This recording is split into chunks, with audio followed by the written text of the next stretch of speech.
Membahas hal ini lebih lanjut terkait dengan rencana perlindungan terhadap saksi kasus tewasnya Prada Luki. Sudah bersama kami Wakil Ketua LPSK, Ibu Susila Ningtyas. Selamat sore Ibu Susi. Selamat sore Mas Aik. Baik, Bu Susi terima kasih sudah meluangkan waktu bersama kami di Berita Satu Sore.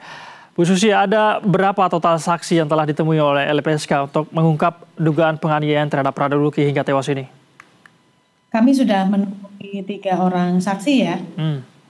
Tapi ini memang masih awal sekali dan memang belum mengajukan permohonan perlindungan kepada LPSK. Masih berpikir seperti itu, Mas. Nah, selanjutnya kami akan menemui saksi yang lain atau keluarga korban ya.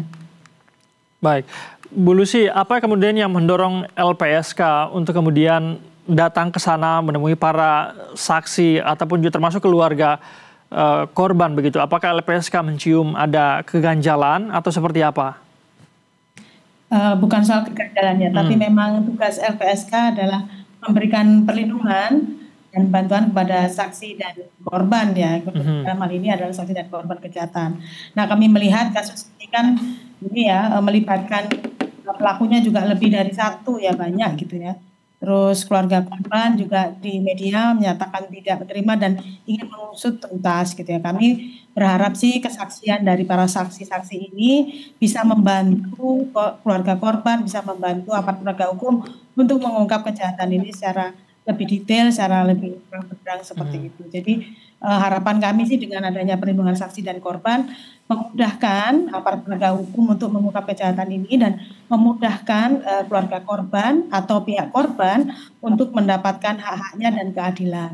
Baik, Bu Lucy, kejanggalan yang saya maksud tadi adalah apakah LPSK mencium akan ada ancaman terhadap para saksi dan korban terhadap kasus ini?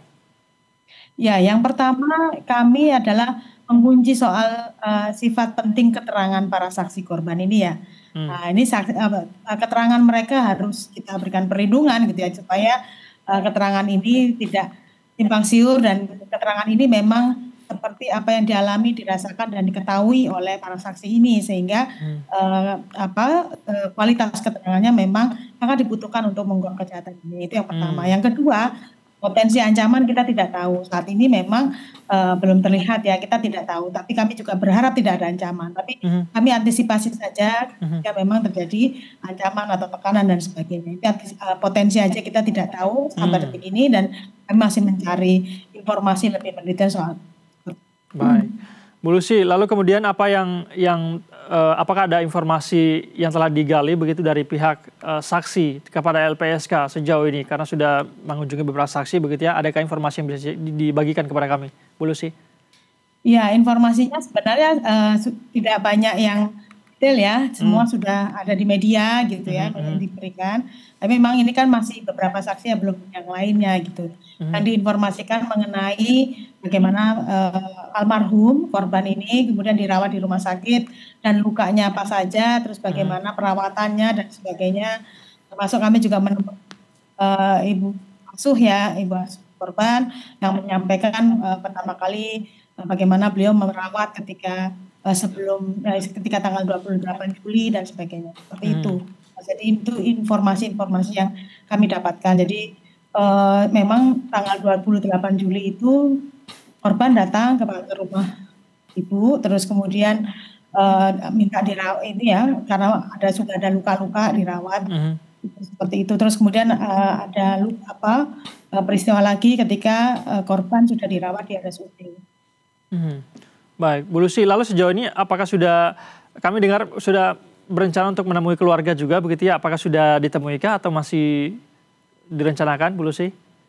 Ya, kami belum sempat menemui ya, karena baru tiba di Kupang. Baik, Bu Lucy, ada pendekatan yang berbeda nggak sih kalau misalnya LPSK akan melindungi saksi dan korban? Jika kita tahu korban ini adalah berasal dari militer, kemudian 20 tersangka juga dari militer, apakah ada pendekatan yang berbeda jika antara sipil dan militer bagi LPSK?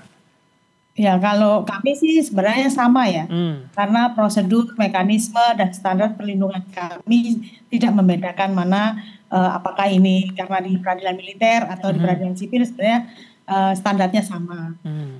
Yang membedakan perlakuan dan pola perlindungan, bentuk perlindungan mekanisme adalah ketika ada ancaman misalnya. Terus atau memang korbannya mengalami luka yang berat yang sehingga tidak bisa hadir misalnya di persidangan. Kemudian kita mengupayakan ada video conference ketika bersaksi di pengadilan dan sebagainya.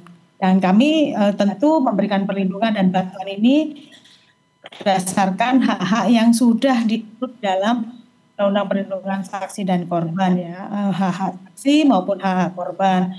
Salah satunya misalnya korban ketika membutuhkan perawatan medis, kami berikan bantuan medis termasuk bantuan psikologis ya kalau memang masih membutuhkan dan mengalami trauma dengan situasi itu. Termasuk juga saksi, kadang kita juga menemukan menjumpai para saksi-saksi ini trauma dengan kejadian yang dilihat secara langsung itu juga kami berikan seperti itu. Baik. Tapi Bu Lucy, kalau LPSK sendiri berdasarkan pengalaman Anda sebelumnya, seberapa besar potensi ancaman yang bisa datang terhadap kasus seperti ini? Ini yang kami tidak tahu ya, karena masing-masing kasus berbeda-beda, gitu Mas Said ya. Jadi kami belum bisa memberikan penilaian ini apakah kasus ini ancamannya lebih berat atau tidak, kita tidak tahu. Tetapi dalam kasus ini alhamdulillah ya sejak awal kasus banyak media yang awal gitu ya, terus kemudian pimpinan TNI juga terjun secara langsung. Harapannya sih memang tidak ada tekanan-tekanan kepada keluarga atau saksi-saksi dan ini dan proses penegakan hukumnya berjalan mulus. Gitu.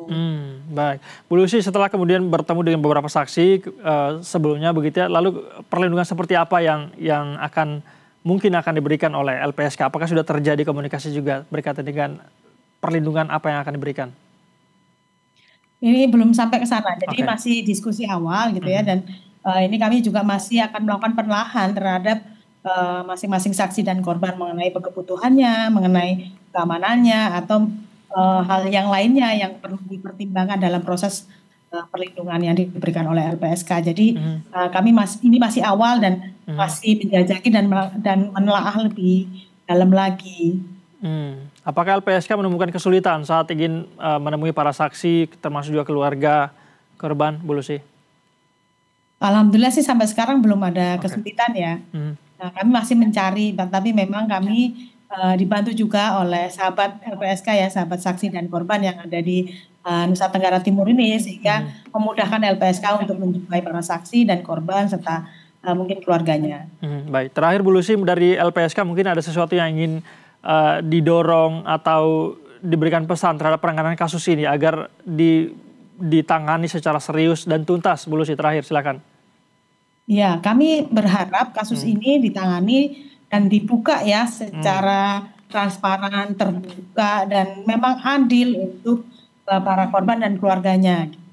Yang kedua juga kami siap untuk memberikan bantuan dan perlindungan kepada saksi dan korban untuk membantu aparat penegak hukum untuk mengungkap kejahatan ini, untuk mengungkap kasus ini dengan sejelas-jelasnya dan seterang-terangnya dan seadil-adilnya. Baik, harapan kita juga demikian. Publik juga tentu menunggu agar kasus ini bisa diungkap secara tuntas begitu ya. Bu Lucy, terima kasih banyak Bu Lucy sudah bersedia berbincang bersama kami di Berita Satu Sore. Selamat sore, salam sehat selalu Bu Lucy.